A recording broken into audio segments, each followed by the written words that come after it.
Yeah, and we could talk about this stuff for days.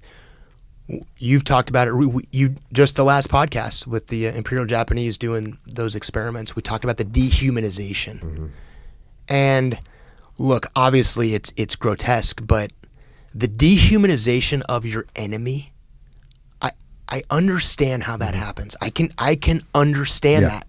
We can get there. I can see how people can get there. Yeah, I can see that, and I know that I know the seeds of how that grows, and I know that feeling of how that feeling grows over time of that disdain and that dehumanization that I said I would never have happen to me, and I felt, and I know that feeling. So my point is that, well, if you've ever heard me say with our enemy, we didn't really have to dehumanize them because they dehumanized themselves because we saw what they did. We saw how they acted. Yeah. And what they did to the civilians. What they did to civilians. Totally. It's absolutely, you dehumanized yourselves and you're going to suffer the consequences of that.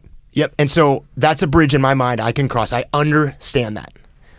I don't understand how you can get to a point where the value of the human life of your own men is that you just discard them at the end. Like, oh, you're done?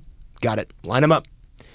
And that, to me, is kind of horrifying because I had a small unit. I don't have a big unit. And I certainly knew my guys pretty well. And maybe when you have a huge unit of a bunch of unnamed people you don't build strong relationships with. But at the end of the day, they're wearing your uniform.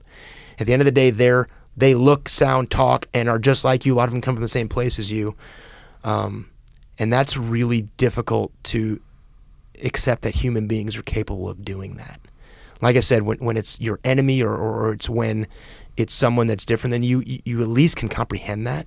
And we've seen that in history, but your own guys, that's a different level. It's a different time period. Yep.